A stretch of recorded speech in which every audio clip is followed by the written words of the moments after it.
આપણે પદ્મપુરાણના 66મા દિવસની કથાને આગળ વધારીએ.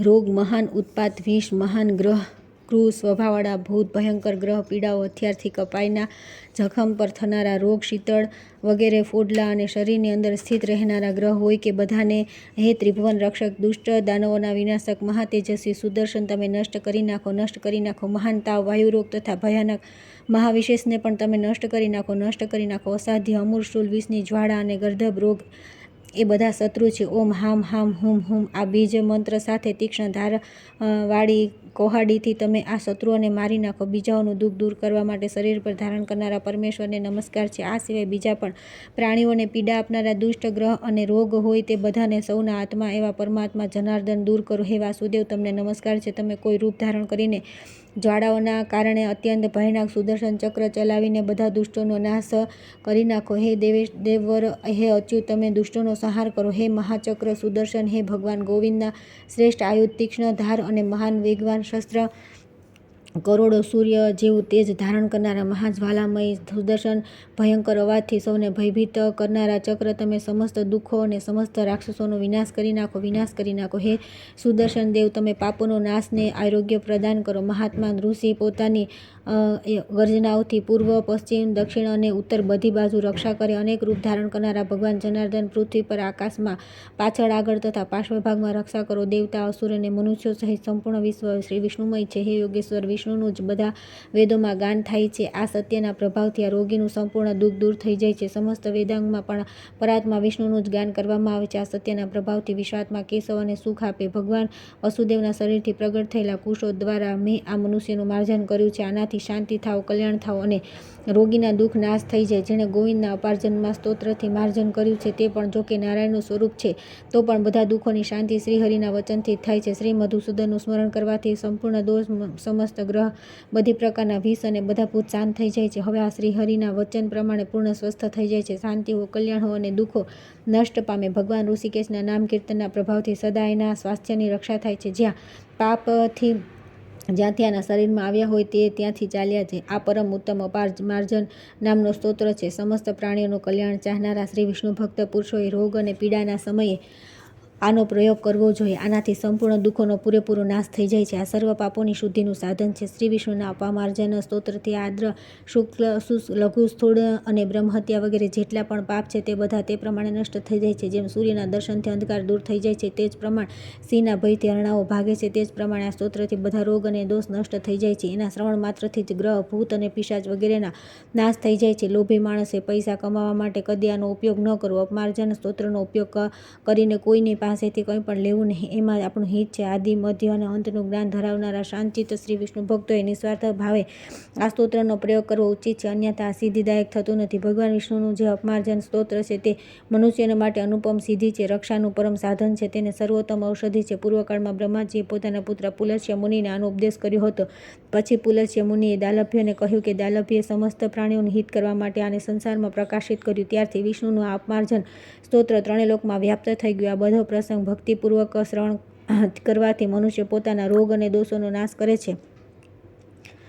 અપમાર્જન નામનો સ્તોત્ર પરમ અદ્ભુત અને દિવ્ય છે. મનુષ્ય પુત્ર, કામ અને અર્થની સિદ્ધિ માટે આનો વિશેષ રૂપે પાઠ કરવો જોઈએ. જે દ્વિજ 1 કે 2 વાર બરાબર આનો પાઠ કરે છે તેમનું આયુષ્ય, લક્ષ્મી અને બળની દિવસે દિવસે વૃદ્ધિ થાય છે. બ્રાહ્મણ વિદ્યા, ક્ષત્રિય રાજ્ય, વૈશ્ય ધન સંપત્તિ અને શૂદ્ર ભક્તિ પ્રાપ્ત કરે છે. બીજા લોકો પણ આનો શ્રવણ પાઠન કરવા જપ દ્વારા ભક્તિ પ્રાપ્ત કરે છે. હે પાર્વતી, જે આનો પાઠ કરે છે તેને સામવેદનું ફળ મળે છે. તેના બધા પાપ તરત નષ્ટ થઈ જાય છે. હે દેવી, આવું સમજીને એકાગ્રચિત્તે આ સ્તોત્રનો પાઠ કરવો જોઈએ. આનાથી પુત્રની પ્રાપ્તિ થાય છે અને ઘરમાં નિશ્ચય લક્ષ્મી પરિપૂર્ણ થઈ જાય છે. જે વૈષ્ણવ ભોજપત્ર પર લખીને સદા ધારણ કરી રાખે છે તે આ લોકમાં સુખ ભોગવીને અંતમાં વિષ્ણુના પરમપદને પ્રાપ્ત થાય છે. જે આ સ્તોત્રનો એક એક શ્લોક વાંચીને ભગવાનને તુલસી દળ અર્પણ કરે છે તે તુલસીથી પૂજન કરવાથી સંપૂર્ણ તીર્થોના સેવનનું ફળ પ્રાપ્ત કરી લે છે. આ ભગવાન વિષ્ણુનું સ્તોત્ર પરમ ઉત્તમ અને મોક્ષ પ્રદાન કરનારું છે. સંપૂર્ણ પૃથ્વીનું દાન કરવાથી મનુષ્ય વિષ્ણુલોકમાં જાય છે, પરંતુ જે આમ કરવાથી અસમર્થ હોય તેણે વિષ્ણુલોકની પ્રાપ્તિ માટે વિશેષ રૂપે આ સ્તોત્રનો જપ કરવો. રોગ અને ગ્રહથી પીડિત બાળકોના દુઃખની શાંતિ કરનારું આના પાઠ માત્રથી ભૂત, ગ્રહ અને વિષ નષ્ટ થઈ જાય છે. જે બ્રાહ્મણ કંઠમાં તુલસીની માળા પહેરીને આ સ્તોત્રનો પાઠ કરે છે તે વૈષ્ણવ જાણવો જોઈએ. એ નિશ્ચય શ્રી વિષ્ણુના ધામમાં જાય છે. આ લોકનો પરિત્યાગ કર્યા પછી તેને વિષ્ણુધામની પ્રાપ્તિ થાય છે. જે મોહ માયા દૂર થઈને દંભ અને તૃષ્ણાનો ત્યાગ કરીને આ દિવ્ય સ્તોત્રનો પાઠ કરે છે તે પરમ મોક્ષને પ્રાપ્ત થાય છે. આ પૃથ્વી પર જે બ્રાહ્મણ ભગવાન વિષ્ણુનો ભક્ત છે તેઓ ધન્ય છે, તેમણે કુળ સહિત પોતાના આત્માનો ઉદ્ધાર કરી લીધો, એમાં લગીરે સંદેહ નથી. જેમણે ભગવાન નારાયણનું શરીર ગ્રહણ કરી લીધું છે તેમાં સંસારના પરમ ધન્ય છે, તેમની સદા ભક્તિ કરવી જોઈએ, કેમ કે તે ભગવત ભક્ત પુરુષ છે. ત્યાર પછી આવે છે વિષ્ણુનો મહિમા. ભક્ત પ્રવર પુંડરીકની કથા. શ્રી પાર્વતી બોલ્યા કે હે વિશ્વેશ્વર, હે પ્રભુ, ભગવાન વિષ્ણુનું મહાત્મય અદ્ભુત છે, જેને સાંભળીને ફરી કદીએ સંસાર બંધન પ્રાપ્ત થતું નથી. તમે ફરી એનું વર્ણન કરો. મહાદેવજીએ કહ્યું કે હે સુંદરી, હું ભગવાન વિષ્ણુના ઉત્તમ મહાત્મ્યનું વર્ણન કરું છું. સાંભળો. અને સાંભળીને મનુષ્ય પુણ્ય પ્રાપ્ત કરે છે અને અંતમાં તેને મોક્ષની પ્રાપ્તિ થાય છે. મહાપ્રાજ્ઞ દેવવ્રત, જે ઇન્દ્ર વગેરે દેવતાઓને માટે પણ પ્રચંડ હતા, કુરુક્ષેત્રની પુણ્યભૂમિમાં ધ્યાન યોગ પરાયણ થઈને રહ્યા હતા. તેઓ સંપૂર્ણ શાસ્ત્રોના આશ્રય હતા. તેમણે પોતાની ઇન્દ્રિયોને વશ કરી લીધી હતી. તેમનામાં લેશ માત્ર પાપ નહોતું. તેઓ સત્ય પ્રતિજ્ઞ હતા અને ક્રોધને જીતીને સમતામાં પ્રતિષ્ઠિત થઈ ચૂક્યા હતા. સંસારના સ્વામી અને સૌને શરણ આપનારા ભક્તવત્સલ ભગવાન નારાયણમાં મન, વાણી, શરીર અને ક્રિયા દ્વારા તેઓ પરમ નિષ્ઠાને પ્રાપ્ત હતા. આવા શાંતિ તથા સમસ્ત ગુણોના આશ્રયભૂત ગુરુ પિતામહ ભીષ્મને પૃથ્વી પર મસ્તક ઝુકાવીને રાજા યુધિષ્ઠિરે પ્રણામ કર્યા અને આ પ્રમાણે પૂછ્યું કે યુધિષ્ઠિર બોલ્યા, સમસ્ત શાસ્ત્ર વેતાઓમાં શ્રેષ્ઠ ધર્મના જ્ઞાતા, હે પિતામહ, કોઈ લોકો ધર્મને સર્વથી શ્રેષ્ઠ હોવાનું માને છે અને કોઈ ધનને, કોઈ દાનની પ્રશંસા કરે છે, તો કોઈ સંગ્રહના ગાણા ગાય છે. કેટલાક લોકો સાંખ્યના સમર્થક છે, તો બીજા લોકો યોગના, કોઈ યથાર્થ જ્ઞાનને ઉત્તમ માને છે, તો કોઈ વૈરાગને, કોઈ લોકો અગ્નિષ્ટોમ વગેરે કર્મને સૌથી શ્રેષ્ઠ સમજે છે, તો કેટલાક લોકો આત્મજ્ઞાનને મોટું માને છે, જેને પ્રાપ્ત કર્યા પછી માટી, પથ્થર અને સુવર્ણમાં સમબુદ્ધિ થઈ જાય છે. કેટલાક લોકોના મત પ્રમાણે મનીષી પુરુષો દ્વારા બતાવેલા યમ નિયમ જ સર્વશ્રેષ્ઠ છે, તો કેટલાક લોકો ધ્યાનને શ્રેષ્ઠ કહે છે અને કેટલાક મહાત્મા અહિંસાને સર્વોત્તમ કહે છે. કેટલાક મનુષ્યો શૌચાચારને શ્રેષ્ઠ ગણાવે છે, તો કેટલાક મનુષ્યો દેવાર્ચનને વિષયમાં પાપ કર્મથી મોહિત ચિત્તવાળા માણસો ગૂંચવણમાં પડી જાય છે. તેઓ કોઈ નિર્ણય કરી શકતા નથી. આ બધામાં જે સર્વોત્તમ કૃત્ય હોય, જેનું મહાત્મ્ય પુરુષ પણ અનુષ્ઠાન કરી શકે, તે મને કહેવાની કૃપા કરો. ભીષ્મ બોલ્યા કે હે ધર્મનંદન, સાંભળો. આ અત્યંત ગૂઢ વિષય છે, જે સંસાર બંધનથી મોક્ષ અપાવનારો છે. આ વિષય તમારે સારી રીતે સાંભળવો અને જાણવો જોઈએ. પુંડરીક નામના એક પરમ બુદ્ધિમાન અને વેદ વિદ્યાથી સંપન્ન બ્રાહ્મણ હતા, જે બ્રહ્મચર્ય આશ્રમનું પાલન કરતા રહીને સદા ગુરુજનોની આજ્ઞાને આધીન રહ્યા કરતા હતા. તેઓ જીતેન્દ્રિય, ક્રોધ વિજયી, સંધ્યોપાસનમાં તત્પર, વેદાંગના જ્ઞાનમાં નિપુણ અને શાસ્ત્રોની વ્યાખ્યા કરવામાં કુશળ હતા. દરરોજ સવાર સાંજ સમાધિઓથી અગ્નિને પ્રજ્વલિત કરીને ઉત્તમ ભવિષ્યથી હોમ કર્યા કરતા હતા. જગતપતિ ભગવાન વિષ્ણુનું ધ્યાન કરીને વિધિપૂર્વક તેમની આરાધનામાં લીન રહેતા હતા. તપસ્યા અને સ્વાધ્યાયમાં તત્પર એવા તેઓ સાક્ષાત બ્રહ્માજીના પુત્ર જેવા લાગતા હતા. જળ, સમિધા અને ફૂલ વગેરે લાવીને નિરંતર પ્રભુની પૂજામાં પ્રવૃત્ત રહેતા હતા. તેમના માતા પિતા માટે પણ પૂર્ણ સેવાનો ભાવ હતો. તેઓ ભિક્ષાનો આહાર કરતા અને દંભ દ્વેષથી દૂર રહેતા હતા.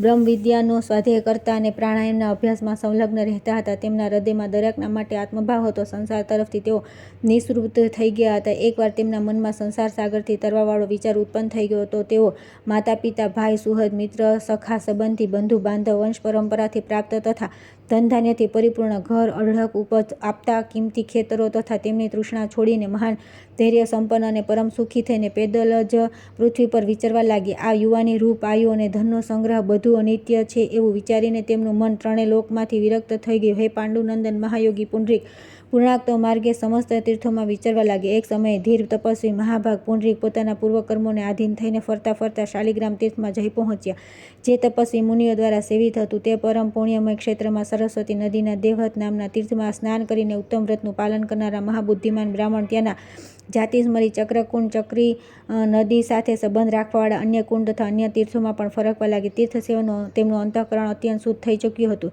તેથી તેમણે ધ્યાન યોગમાં પ્રવૃત્ત થઈને ત્યાં જ પોતાનો આશ્રમ બનાવી લીધો. તે જ તીર્થમાં શાસ્ત્રોક્ત વિધિ તથા પરમ ભક્તિ સાથે ભગવાન ગરુડધ્વજની આરાધના કરીને તેઓ સિદ્ધિ પ્રાપ્ત કરવા ઈચ્છતા હતા. તેથી તેઓ ઠંડી, ગરમી વગેરે દ્વંદ્વોથી પર અને જીતેન્દ્રિય થઈને દીર્ઘકાળ સુધી એકલા ત્યાં નિવાસ કરતા રહ્યા. કંદ, મૂળ અને ફળ એ જ તેમનું ભોજન હતું. તેઓ સદા સંતુષ્ટ રહેતા અને સૌમાં સમાન દ્રષ્ટિ રાખતા હતા. યમ, નિયમ, આસન, પ્રાણાયામ, પ્રત્યાહાર, ધારણા, ધ્યાન અને સમાધિ દ્વારા આળસ રહિત થઈને સદા વિધિપૂર્વક યોગાભ્યાસ કરતા હતા.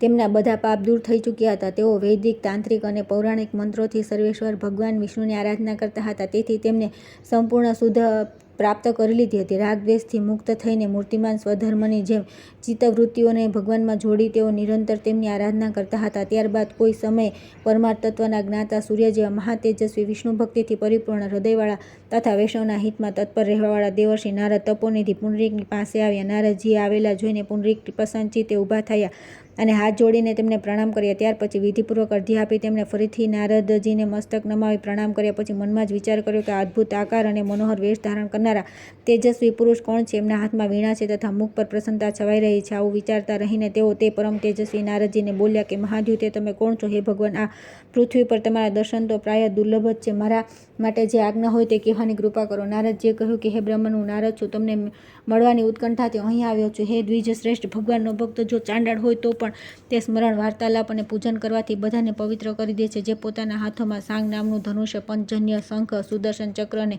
કૌમોદકી ગદા ધારણ કરે છે તથા જે ત્રિભુવનના નેત્ર છે તે દેવાધિદેવ ભગવાનનો હું દાસ છું. પુંડરીક બોલ્યા કે હે દેવર્ષિ, તમારા દર્શન કરીને હું ધન્ય થઈ ગયો.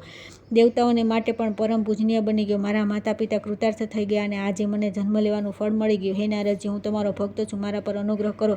મને પરમ ગૂઢ રહસ્યમય કર્તવ્યનો ઉપદેશ આપો. નારદજીએ કહ્યું કે હે બ્રહ્મન, આ પૃથ્વી પર અનેક શાસ્ત્ર અને અનેક કર્મ અને વિવિધ પ્રકારના ધર્મ છે. તેથી સંસારમાં આવી વિલક્ષણતા દેખાય છે. અન્યથા બધા પ્રાણીઓને કાં તો સુખ જ પ્રાપ્ત થાય અથવા તો માત્ર દુઃખ જ. કોઈ સુખી અને કોઈ દુઃખી એવું અંતર જોવામાં આવતું નથી. કેટલાય લોકોના મત પ્રમાણે જગત શૈક્ષણિક વિજ્ઞાન માત્ર ચેતન આત્માથી રહિત તથા બાહ્ય પદાર્થો કરતાં શૂન્ય છે. બીજા લોકો એમ કહે છે કે આ જગત સદા નિત્ય અવ્યક્ત મૂળ પ્રકૃતિથી ઉત્પન્ન થયા છે તથા તેનામાં જ લીન થાય છે. તેથી ઉપાદાનની નિત્યતા અનુસાર તે પણ અનિત્ય જ છે. કેટલાક લોકો તત્વના વિચારમાં પ્રવૃત્ત થઈને એવો નિશ્ચય કરે છે કે આત્મા અનેક, નિત્ય અને સર્વગત છે. બીજા લોકો એવા નિશ્ચય પર પહોંચ્યા છે કે જેટલા શરીર છે એટલા જ આત્મા છે. આ મતો અનુસાર હાથી અને કીડા વગેરેના શરીરમાં પણ બ્રહ્માંડરૂપી મહાન ઈંડામાં પણ આત્માની સત્તા છે. કેટલાક લોકોનું કહેવું છે કે આ જગતની સ્થિતિ છે તેવી જ કલાંતરમાં પણ રહે છે. સંસારનો આ અનાદિ પ્રવાહ નિત્ય છે. ભલા એનો કરતા કોણ છે? થોડા બીજા લોકોના મત પ્રમાણે જે વસ્તુ પ્રત્યક્ષ ઉપલબ્ધ છે તેના સિવાય બીજી કોઈ વસ્તુની સત્તા નથી. પછી સ્વર્ગ વગેરે ક્યાં છે? કેટલાક તો જગતને ઈશ્વરની સત્તાથી રહિત સમજે છે અને કેટલાક લોકો તેમાં ઈશ્વરને વ્યાપક માને છે. આ પ્રમાણે એકબીજાથી તદ્દન ભિન્ન વિચાર ધરાવનારા બધા લોકો સત્યથી વિમુખ થઈ રહ્યા છે. આ પ્રમાણે ભિન્ન ભિન્ન મતની માયાજાળ ફેલાવનાર બીજા લોકો પણ બુદ્ધિ અને વિદ્યા અનુસાર પોતપોતાની યુક્તિઓને સ્થાપિત કરતા રહીને ભેદપૂર્ણ વિચારોને લઈ જાય જાત જાતની વાતો કરે છે. હે તપોધન, હવે હું તર્કમાં સ્થિત થઈને વાસ્તવિક તત્વની વાત કહું છું. આ પરમાર્થ જ્ઞાન પરમ પુણ્યમય અને સંસાર બંધનનો નાશ કરનારું છે. દેવતા વગેરેથી લઈને મનુષ્ય સુધીના બધા લોકો તેને જ પ્રમાણિત માને છે જે પરમાર્થ જ્ઞાનમૂલક પ્રતીત થાય છે. પરંતુ જે અજ્ઞાનથી મોહિત થઈ રહ્યા છે તે લોકો અનાગત, ભવિષ્ય, અતીત, ભૂત અને દૂરની વસ્તુઓને પ્રમાણ રૂપે સ્વીકારતા નથી. તેમને પ્રત્યક્ષ વર્તમાન વસ્તુની જ પ્રામાણિકતા માન્ય છે. પરંતુ મુનિઓએ પ્રત્યક્ષ અને અનુમાન સિવાય તે આગમન અને ધર્મશાસ્ત્રોને પણ પ્રમાણ માન્યા છે. તે જે પૂર્વ પરંપરાથી એક જ રૂપમાં ચાલતા આવ્યા છે. વાસ્તવમાં એવા આગમને જે પરમાર્થ વસ્તુની સાધનામાં પ્રમાણ માનવા જોઈએ. હે દ્વિજ શ્રેષ્ઠ, આગમ તે શાસ્ત્રને કહે છે જેના અભ્યાસથી રાગ દ્વેષરૂપી દોષોનો નાશ કરનારું ઉત્તમ જ્ઞાન ઉત્પન્ન થાય છે. જે કર્મ અને તેના ફળ રૂપે પ્રસિદ્ધ છે. જેના તત્વને જ વિજ્ઞાન અને દર્શનશાસ્ત્ર કહે છે. જે સર્વત્ર વ્યાપક અને જાત વગેરેની કલ્પનાઓથી રહિત છે. જેને આત્મસંવેદન રૂપ, નિત્ય, સનાતન, ઇન્દ્રિયાતીત, ચિન્મય, અમૃત, જ્ઞેય, અનંત, અજન્મા, અવિકારી, વ્યક્ત અને અવ્યક્ત રૂપમાં સ્થિત, નિરંજન, સર્વવ્યાપી, વિષ્ણુના નામે પ્રસિદ્ધ તથા વાણી દ્વારા વર્ણિત સમસ્ત વસ્તુઓથી ભિન્ન રૂપમાં સ્થિત માનવામાં આવે છે. તે પરમાત્મા જ આગમનનું બીજું લક્ષણ છે. તાત્પર્ય એ છે કે સાધના રૂપી જ્ઞાન અને સાધ્યરૂપી જ્ઞેય બંને અગમ છે. તે જ્ઞેય પરમાત્મા યોગીઓ દ્વારા ધ્યાન કરવા યોગ્ય છે. પરમાર્થથી વિમુખ મનુષ્યો દ્વારા તેનું જ્ઞાન થવું અસંભવ છે. ભિન્ન ભિન્ન બુદ્ધિઓથી તે જોકે ભિન્ન જેવો જણાય છે તો પણ આત્માથી ભિન્ન નથી. હે तात, ધ્યાનથી સાંભળો. હે સુવ્રત, પૂર્વકાળમાં બ્રહ્માજી મારા પૂછવાથી જે તત્વનો ઉપદેશ કર્યો હતો તે તમને કહું છું. એક સમય જ અવિનાશી પિતામહ બ્રહ્માજી બ્રહ્મલોકમાં બિરાજમાન હતા. તે સમયે મેં વિધિપૂર્વક તેમના ચરણોમાં પ્રણામ કરી પૂછ્યું કે હે બ્રહ્મન, કયા જ્ઞાનને સર્વશ્રેષ્ઠ કહ્યું છે તથા કયો યોગ સર્વશ્રેષ્ઠ માનવામાં આવ્યો છે? આ બધું યથાર્થ રૂપે મને જણાવો. બ્રહ્માજીએ કહ્યું કે હે तात, સાવધાન થઈને પરમ ઉત્તમ જ્ઞાન યોગનું શ્રવણ કરો. આ થોડા શબ્દમાં કહેવામાં આવ્યું છે પરંતુ આનો અર્થ બહુ વિસ્તૃત છે. તેની ઉપાસનામાં કોઈ ક્લેશ કે પરિશ્રમ નથી. જેને ગુરુ પરંપરાથી પંચવાંશિક પુરુષ કહેવાય છે તેઓ સંપૂર્ણ ભૂતોના આત્મા છે. તેથી તેમને સંપૂર્ણ જગતના નિવાસરૂપ સર્વાત્મા પરમાત્મા નારાયણ કહેવાય છે. તેઓ સંસારનું સર્જન, પાલન અને સંહાર કરે છે. હે બ્રહ્મન, બ્રહ્મા, વિષ્ણુ, શિવ અને આ ત્રણેય રૂપોમાં એક જ દેવાધિદેવ સનાતન પુરુષ બિરાજી રહ્યા છે. પોતાનું હિત ચાહનાર પુરુષે સદા તેમની આરાધના કરવી જોઈએ. જે નિષ્પૃહ, નિત્ય, સંતુષ્ટ, જ્ઞાની, જીતેન્દ્રિય, મમતા, અહંકારથી રહિત, રાગ દ્વેષથી શૂન્ય, શાંત ચિત્ત અને સર્વ પ્રકારની આસક્તિઓથી પૃથક થઈને ધ્યાનયોગમાં પ્રવૃત્ત રહે છે. તે જ તે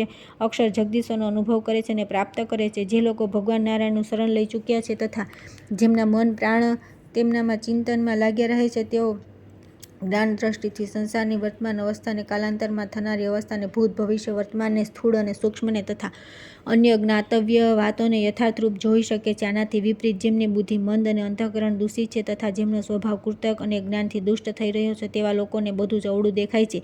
નારદજી કહે છે કે હે પુંડરીક, હવે હું બીજો પ્રસંગ કહું છું તે સાંભળ. પૂર્વકાળમાં જગતના કારણભૂત બ્રહ્માજીએ આનો પણ ઉપદેશ કર્યો હતો. એકવાર ઇન્દ્ર વગેરે બધા દેવતા તથા ઋષિઓના પૂછવાથી ઉત્તમ વ્રતનું પાલન કરનારા બ્રહ્માજી તેમના હિતની આ વાત કહી આ પ્રમાણે કહી. બ્રહ્માજીએ કહ્યું કે દેવતાઓ ભગવાન નારાયણ સર્વના આશ્રય છે. સનાતન લોક યજ્ઞ તથા વિવિધ પ્રકારના શાસ્ત્રોની સમાપ્તિ પણ નારાયણમાં જ થાય છે. 6 અંગો સહિત વેદ તથા અન્ય શાસ્ત્રો સર્વવ્યાપી વિશ્વેશ્વર શ્રી હરિના સ્વરૂપ છે. પૃથ્વી વગેરે 5 ભૂત પણ તે જ અવિનાશી પરમાત્મા છે. દેવતાઓ સહિત સંપૂર્ણ જગતને વિષ્ણુમય જાણવા જોઈએ તો પણ પાપી મનુષ્ય મોહનગ્રસ્ત હોવાના કારણે એ વાતને સમજતા નથી. આ સમસ્ત ચરાચર જગત તેમની જ માયાથી વ્યાપ્ત છે. જે મનુષ્ય મનથી ભગવાનનું ચિંતન કરે છે તેના પ્રાણ ભગવાનમાં જ પરોવાયેલા રહે છે. તે પરમાર્થ તત્વનો જ્ઞાતા પુરુષ જ આ રહસ્યને જાણે છે. સંપૂર્ણ પ્રાણીઓના ઈશ્વર ભગવાન વિષ્ણુ 3 લોકનું પાલન કરવાવાળા છે. આ સંપૂર્ણ સંસાર તેમનામાં સ્થિત છે. તેમનામાંથી જ ઉત્પન્ન થાય છે. તેઓ રુદ્રરૂપ થઈને જગતનો સંહાર કરે છે. પાલન સમયે તેમને વિષ્ણુ કહે છે તથા સર્જનકાળમાં અન્ય બીજા લોકપાલ પણ તેમના સ્વરૂપ છે. તેઓ સૌના આધાર છે પરંતુ તેમનો કોઈ આધાર નથી. તેઓ સંપૂર્ણ કળાઓથી યુક્ત હોવા છતાં પણ તેમનાથી રહિત છે. તેઓ જ નાના મોટા તથા તેમનાથી ભિન્ન છે, સાથે બધાથી વિલક્ષણ પણ છે. તેથી હે દેવતાઓ, સૌનો સંહાર કરવાવાળા તે શ્રીહરિના શરણમાં જાઓ. તેઓ જ આપણા જન્મદાતા પિતા છે. તેમને જ મધુસૂદન કહ્યા છે. નારદજી કહે છે, કમલયોની બ્રહ્માજીના આ પ્રમાણે કહ્યા પછી બધા દેવતાઓએ સંપૂર્ણ લોકોના સ્વામી સર્વવ્યાપી દેવ ભગવાન જનાર્દનની શરણમાં જઈને તેમને પ્રણામ કર્યા. તેથી હે વિપ્ર, તમે પણ શ્રી નારાયણની આરાધનામાં લાગી જાઓ. તેમના સિવાય બીજા કોણ આવા ઉદાર પરમ દેવતા છે જે ભક્તની માગેલી વસ્તુ આપી શકે? તે પુરુષોત્તમ જ પિતા અને માતા છે. સંપૂર્ણ લોકના સ્વામી, દેવતાઓના પણ દેવતા અને જગદીશ્વર છે. તમે તેમની સેવા કરો. દરરોજ આળસ રહિત થઈને અગ્નિહોત્ર, ભિક્ષા, તપસ્યા અને સ્વાધ્યાય દ્વારા તે દેવેશ્વર ગુરુને સંતુષ્ટ કરવા જોઈએ. હે બ્રહ્મર્ષિ, તે જ પુરુષોત્તમ નારાયણને તમે બધા રીતે અપનાવો. તે અનેક મંત્રો અને અનેક વ્રતોથી શું લેવું છે? ઓમ નમો નારાયણ આ મંત્રનો જ સંપૂર્ણ અભિષ્ટ અર્થની સિદ્ધિ કરનારો છે. હે દ્વિશ્રેષ્ઠ બ્રાહ્મણ, ચીર વસ્ત્ર પહેરીને, જટા રાખે કે દંડ ધારણ કરીને, માથું મુંડાવી લે અથવા આભૂષણોથી વિભૂષિત રહે, બાહ્ય ચિહ્નો ધર્મનું કારણ નથી હોતા. જે ભગવાન નારાયણનું શરણ લઈ ચૂક્યા છે તે ક્રૂર, દુરાત્મા અને સદા પાપાચારી રહ્યા હોય તો પણ પરમપદને પ્રાપ્ત થાય છે. જેમના પાપ દૂર થઈ ગયા છે એવા વૈષ્ણવ પુરુષ કદી પાપથી લિપ્ત થતા નથી. તેઓ હિંસા ભાવ દ્વારા પોતાના મનને કાબૂમાં કરીને રહે છે.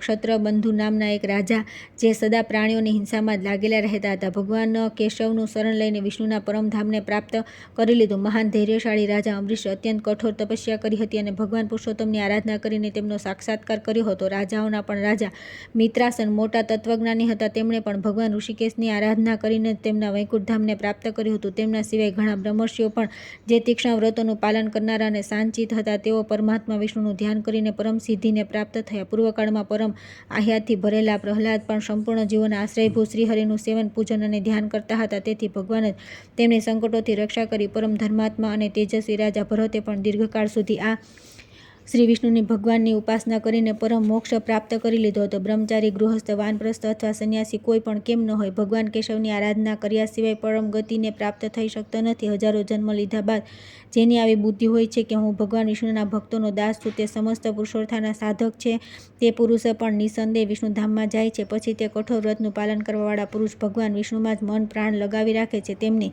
ઉત્તમ ગતિ વિશે શું કહેવું? તેથી તત્વનું ચિંતન કરનાર પુરુષોએ નિત્ય નિરંતર અન્ય ચિત્ત વિશ્વવ્યાપી સનાતન પરમાત્મા નારાયણનું ધ્યાન કરવું જોઈએ. ભીષ્મજી કહે છે કે આમ કહીને પરોપકાર પરાયણ પરમાર્થ દેવેતા દેવર્ષિ નારદ ત્યાં અંતર્ધ્યાન થઈ ગયા. નારાયણના શરણમાં પડેલા ધર્માત્મા પુંડરીક પણ ઓમ નમો નારાયણ આ અષ્ટાક્ષર મંત્રનો જપ કરવા લાગ્યા. તેઓ પોતાના હૃદય કમળમાં અમૃત સ્વરૂપ ગોવિંદની સ્થાપના કરીને મુખેથી સદા એક જ કહ્યા કરતા હતા કે હે વિશ્વાત્મન, તમે મારા પર પ્રસન્ન થાઓ. દ્વંદ્વ અને પરિગ્રહથી રહિત થઈને તપોધન પુંડરીક આ નિર્મળ શાલિગ્રામ તીર્થમાં એકલા જ ચિરકાળ સુધી રહ્યા. સ્વપ્નમાં પણ તેમને કેશવ સિવાય બીજું કંઈ દેખાતું નહોતું. તેમની નિંદ્રા પણ પુરુષાર્થ સિદ્ધિને વિરોધી નહોતી. તપસ્યા, બ્રહ્મચર્ય તથા વિશેષતઃ શૌચાચારના પાલનથી, જન્મ જન્માંતરોના વિશુદ્ધ સંસ્કારથી તથા સર્વલોક સાક્ષી દેવાધિદેવ શ્રી વિષ્ણુની કૃપાથી પાપરહિત પુંડરીકે પરમ ઉત્તમ વૈષ્ણવી સિદ્ધિ પ્રાપ્ત કરી લીધી. તેઓ સદા હાથોમાં શંખ, ચક્ર અને ગદા લઈને કમળ જેવા નેત્રોવાળા શ્યામ સુંદર પીતાંબરધારી ભગવાન અચ્યુતની જ ઝાંખી કર્યા કરતા હતા. મૃગો અને પ્રાણીઓની હિંસા કરવાવાળા સિંહ, વાઘ તથા બીજા પ્રાણીઓ પોતાનો સ્વાભાવિક વિરોધ છોડીને તેમની પાસે આવતા અને આજુબાજુમાં ફર્યા કરતા હતા. તેમની બધી ઇન્દ્રિયોને પ્રસન્ન રહેતી હતી. તેમના હૃદયમાં એકબીજાનું હિત સાધવાનો મનોરમ ભાવ છલકતો રહેતો હતો. ત્યાંના જળાશયો અને નદીઓમાં જળ સ્વચ્છ થઈ ગયા હતા. બધી ઋતુમાં ત્યાં પ્રસન્નતા છવાયેલી રહેતી હતી. બધાની ઇન્દ્રિય વૃત્તિઓ શુદ્ધ થઈ ગઈ હતી. ત્યાંની હવાનો સ્પર્શ સુખદ લાગતો હતો. વૃક્ષો ફૂલ અને ફળથી ઝૂકી પડ્યા હતા. પરમ બુદ્ધિમાન પુંડરીકને માટે બધા પદાર્થ અનુકૂળ થઈ ગયા હતા. દેવદેવેશ્વર ભક્તવત્સલ ગોવિંદના પ્રસન્ન થવા તેમના માટે સમસ્ત ચરાચર જગત પ્રસન્ન થઈ ગયું હતું. ત્યાર પછી એક દિવસ બુદ્ધિમાન પુંડરીકની સામે ભગવાન જગન્નાથ પ્રગટ થયા. તેમના હાથોમાં શંખ, ચક્ર અને ગદા શોભી રહ્યા હતા. તેજોમય આકૃતિ, કમળ જેવા મોટા મોટા નેત્ર અને ચંદ્રમંડળ સમાન કાંતિવાળું મુખ હતું. કમરમાં કંદોરોનો, કાનોમાં કુંડળ, ગળામાં હાર, બાહુઓમાં બાજુબંધ, વક્ષસ્થળમાં શ્રીવત્સનું ચિહ્ન અને શ્યામ શરીર પર પીળું પીતાંબર શોભી રહ્યું હતું. ભગવાને કૌસ્તુભ મણિ ધારણ કર્યો હતો. ગળામાં વનમાળા શોભી રહી હતી. મકરાકૃત કમળ કુંડળ ઝગમગી રહ્યા હતા. યજ્ઞોપવિત અને નીચે સુધી લટકતી મોતીઓની માળાથી તેમની શોભા વિશેષ વધી ગઈ હતી. દેવતા, સિદ્ધ, ઇન્દ્ર, ગંધર્વ અને મુનિઓ ચામર તથા પંખા વગેરેથી ભગવાનની સેવા કરી રહ્યા હતા. પાપ રહિત પુંડરીકે સ્વયં તે દેવેશ્વર મહાત્મા જનાર્દનને ત્યાં ઉપસ્થિત જોઈને ઓળખી લીધા અને પ્રસન્નચિત્ત હાથ જોડીને પ્રણામ કરી સ્તુતિ કરવાનો આરંભ કર્યો. પુંડરીક બોલ્યા કે સંપૂર્ણ જગતના એકમાત્ર નેત્ર એવા ભગવાન વિષ્ણુને નમસ્કાર છે. તમે નિરંજન, નિત્ય, નિર્ગુણ અને મહાત્મા છો. તમને નમસ્કાર છે. તમે સમસ્ત પ્રાણીઓના ઈશ્વર છો. ભક્તોના ભય અને પીડા દૂર કરવા માટે ગોવિંદ તથા ગરુડધ્વજ રૂપ ધારણ કરો છો. જીવો પર અનુગ્રહ કરવા માટે અનેક પ્રકાર ધારણ કરવાવાળા તમને નમસ્કાર છે. આ સંપૂર્ણ વિશ્વ તમારામાં સ્થિત છે. માત્ર તમે જ તેના ઉપાદાન કારણ છો. તમે જગતનું નિર્માણ કર્યું છે. નાભીમાંથી કમળ પ્રગટ કરનારા આપ ભગવાન પદ્મનાભને વારંવાર નમસ્કાર છે. સમસ્ત વેદાંતોમાં જેમના મહિમાનું શ્રવણ કરવામાં આવે છે તે પરમેશ્વરને નમસ્કાર છે. હે નારાયણ, તમે જ સંપૂર્ણ દેવતાઓના સ્વામી અને જગતના કારણ છો. મારા હૃદય મંદિરમાં નિવાસ કરનારા ભગવાન શંખ, ચક્ર, ગદાધર, મારા પર પ્રસન્ન થાઓ. સમસ્ત પ્રાણીઓના આદિભૂત આ પૃથ્વીને ધારણ કરવાવાળા અનેક રૂપધારી તથા સર્વની ઉત્પત્તિના કારણ શ્રી વિષ્ણુને નમસ્કાર છે. બ્રહ્મા વગેરે દેવતા અને સુરેશ્વર પણ જેમના મહિમાને જાણતા નથી, જેમના મહિમાનું તપસ્યાથી અનુમાન થઈ શકે છે, તે પરમાત્માને નમસ્કાર છે. હે ભગવાન, તમારો મહિમા વાણીનો વિષય નથી. તેનું વર્ણન કરવું અસંભવ છે. તમે જાતિ વગેરેની કલ્પનાથી દૂર છો. તેથી સદા ત્વતઃ ધ્યાન કરવાને યોગ્ય છો. હે પુરુષોત્તમ, તમે એક અદ્વિતીય હોવા છતાં પણ ભક્તો પર કૃપા કરવા માટે ભેટ રૂપે મત્સ્ય, કૂર્મ વગેરે અવતાર ધારણ કરીને દર્શન આપો. ભીષ્મ કહે છે કે આ પ્રમાણે જગતના સ્વામી વીરવર ભગવાન પુરુષોત્તમની સ્તુતિ કરીને પુંડરીક તેમને નિહાળવા લાગ્યા. કારણ કે ચિરકાળથી તેઓ તેમના દર્શનની લાલસા રાખતા હતા. ત્યારે 3 ડગલા ત્રિલોકી માપી લેનારા તથા નાભીમાંથી કમળ પ્રગટ કરવાવાળા ભગવાન વિષ્ણુએ મહાભાગ પુંડરીકને ગંભીર વાણીમાં કહ્યું કે બેટા પુંડરીક, તમારું કલ્યાણ થાવ. હું તમારા પર બહુ પ્રસન્ન છું. હે મહામતે, તમારા મનમાં જે કંઈ પણ કામના હોય તે વરદાન રૂપે માગો, હું અવશ્ય આપીશ. પુંડરીક બોલ્યા કે હે દેવેશ્વર, ક્યાં હું અત્યંત ખોટી બુદ્ધિવાળો મનુષ્ય અને ક્યાં મારા પરમ હિતેશી તમે હે માધવ, જેમાં મારું હિત હોય તે તમે મને આપો. પુંડરીકને આ પ્રમાણે કહ્યા પછી ભગવાન અત્યંત પ્રસન્ન થઈને બોલ્યા કે હે સુરત, તમારું કલ્યાણ થાવ. આવો મારી સાથે ચાલો. તમે મારા પરમ ઉપકારી અને સદા મારામાં જ મન લગાવીને રાખનારા છો, તેથી હંમેશા મારી સાથે જ રહો. ભીષ્મજી કહે છે કે ભક્તવત્સલ ભગવાન શ્રીધરે પ્રસન્નતાપૂર્વક જ્યારે આ પ્રમાણે કહ્યું તે સમયે આકાશમાં દેવતાઓના વાજિંત્ર વાગી ઉઠ્યા અને આકાશમાં પુષ્પની વૃષ્ટિ થવા લાગી. બ્રહ્મ વગેરે દેવતા સાધુવાદ આપવા લાગ્યા. સિદ્ધ, ગંધર્વ અને કિન્નરો ગાન કરવા લાગ્યા. સઘળા લોકો દ્વારા વંદિત દેવાધિદેવ જગદીશ્વરે ત્યાંના પુંડરીકને પોતાની સાથે લઈ લીધા અને ગરુડ પર આરૂઢ થઈને તેઓ પરમધામ ચાલ્યા ગયા. તેથી હે રાજેન્દ્ર યુધિષ્ઠિર, તમે પણ ભગવાન વિષ્ણુની ભક્તિમાં લાગી જાઓ. જેમનામાં જ મન પ્રાણ લગાવી રાખો અને સદા તેમના ભક્તોના હિતમાં તત્પર રહો. ભગવાન પુરુષોત્તમની ભક્તિ કરો અને સર્વ પાપનાશક ભગવાનની કથા સાંભળો. હે રાજન, જે ઉપાયે ભક્તિ પૂજક વિશ્વાત્મા ભગવાન વિષ્ણુ પ્રસન્ન થાય છે તે કાર્ય કરો. જે મનુષ્ય ભગવાન નારાયણથી વિમુખ હોય છે તે 100 અશ્વમેઘ અને 100 વાજપેયી યજ્ઞોનું અનુષ્ઠાન કરીને પણ તેમને પામી શકતા નથી.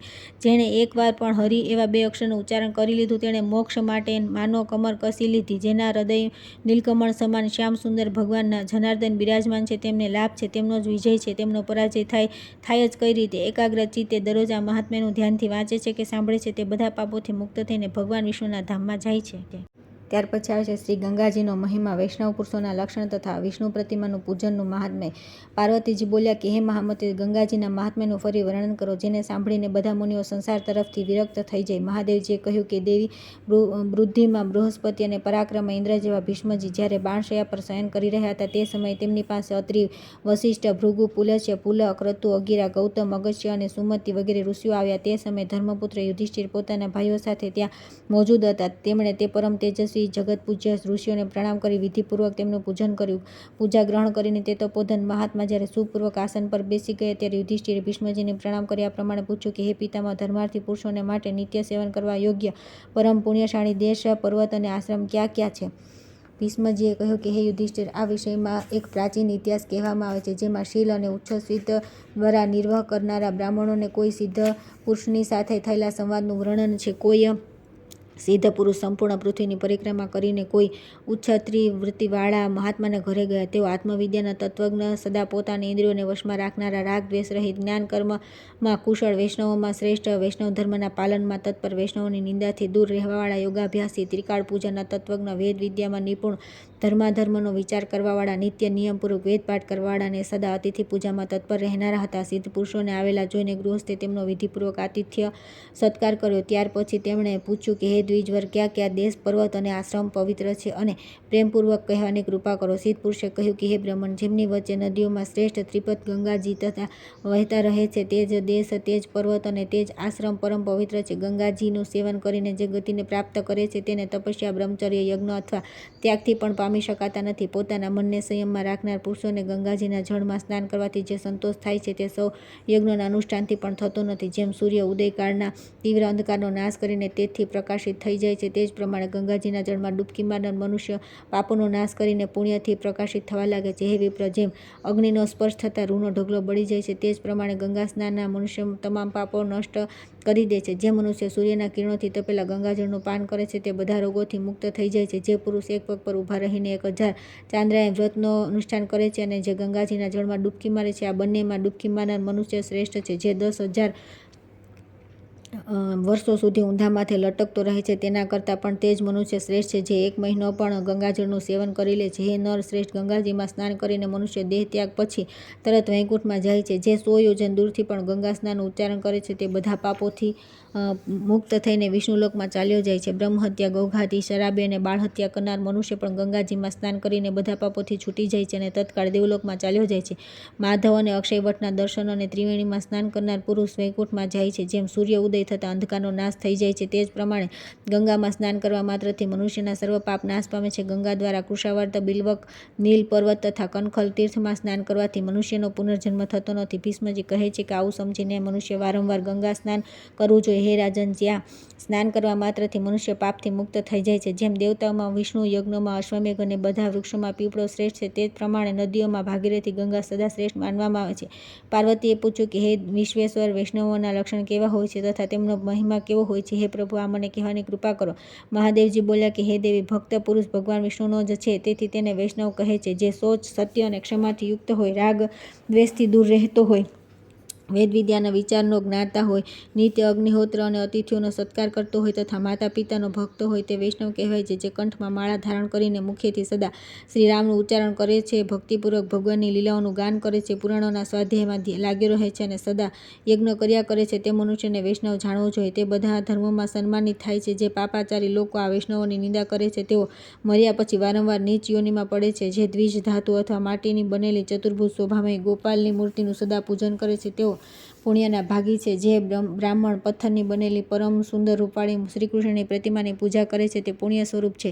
જ્યાં શાલિગ્રામ શિલા તથા દ્વારકાની ગૌમતી ચક્રાંકિત શિલા હોય અને તે બંનેનું પૂજન કરવામાં આવતું હોય, ત્યાં નિસંદેહ મુક્તિ સ્થિત છે. ત્યાં જ્યાં મંત્ર દ્વારા મૂર્તિની સ્થાપના કરીને પૂજન કરવામાં આવે તો તે પૂજન કોટી ગણું અધિક પુણ્ય આપનારું તથા ધર્મ, અર્થ, કામ અને મોક્ષ પ્રદાન કરનારું હોય છે. ત્યાં ભગવાન જનાર્દનની નવધા ભક્તિ કરવી જોઈએ. ભક્ત પુરુષોએ મૂર્તિમાં ભગવાનનું ધ્યાન અને પૂજન કરવું જોઈએ. સંભવ થાય તો ભગવાનની મૂર્તિની રજોચિત ઉપચારોથી પૂજા કરવી તથા તે મૂર્તિમાં દીનજનોને અને અનાથોને એકમાત્ર શરણ આપનાર, સંપૂર્ણ લોકોના હિતકારી અને મોટા મોટા પાતકોના નાશ કરનાર સર્વાત્મા ભગવાન અધોક્ષજનું નિત્ય નિરંતર સ્મરણ કરવું જોઈએ. જે મૂર્તિના સંબંધમાં ગોપાલ છે એ સાક્ષાત શ્રીકૃષ્ણ છે, આ રામચંદ્રજી છે, આમ કહે છે અને એવા જ ભાવથી વિધિપૂર્વક પૂજા કરે છે તો વાસ્તવમાં ભગવાનનો ભક્ત છે. વૈષ્ણવ દ્વિજોએ પરમ ભક્તિ સાથે સોના ચાંદીના અથવા પિત્તળની વિષ્ણુની પ્રતિમાનું નિર્માણ કરાવવું જોઈએ, જેના 4 હાથ, 2 નેત્ર, હાથોમાં શંખ, ચક્ર અને ગદા, શરીર પર પીત વસ્ત્ર, ગળામાં વનમાળા, કાનોમાં વૈદુર્ય મણિ,